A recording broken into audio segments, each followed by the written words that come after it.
National Assembly Justice and Legal Affairs Committee has defended the Russian electoral law reforms ahead of the August general election, laws which they say are necessary for the election as they were proposed after the nullification of the 2017 presidential election.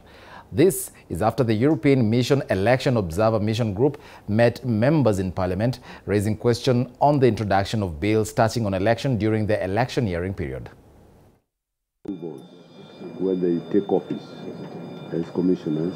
As the clock ticks towards the next general election, more bills are set to be debated, and according to Justice and Legal Affairs Committee, the bills are necessary to streamline the election as per court's guidelines in the previous presidential race. Amendments to election laws themselves.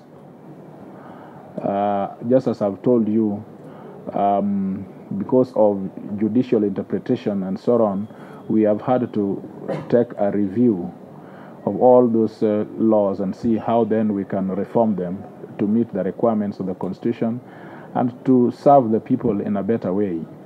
Shortfall 14 million. We will try to cut our cloth to size, maybe reduce wherever we can, cut the budget, but we will not cut it at the expense of a fair, credible election. Speaking while meeting the Justice and Legal Affairs Committee, European Election Mission observers raised concerns on the timelines of the electoral reforms as we head to the August polls. The committee defending the move by the August House and squarely laid the blame on IEBC. You mentioned the register of political parties we have met with already. We are meeting with the representatives from political parties, media representatives, civil society, so trying to get a broad assessment in place. At what stage it is, what areas it is likely to cover, and whether there is an intention on putting it to vote before the forthcoming elections. So if we could get any update on that, we would have a more informative report. Thank you so much.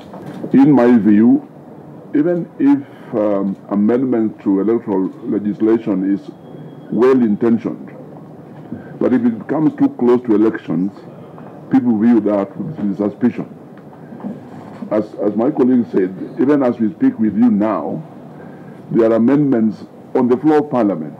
Bills set to be debated in the August House include the bill touching on election laws, especially on election transmission by IEBC, campaign funding bill and bill on nominations of ward representatives. These bills expected to be applied in the August polls. And which we are rushing to complete. Complete when nominations or party memberships are ending next week. So it's exactly what he said. You know, we are amending the law 1 week before party membership processes are completed. That is too late for most people.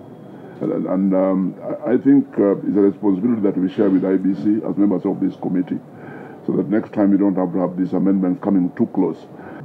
They will also go to the other house, the Senate. They follow in between the two houses.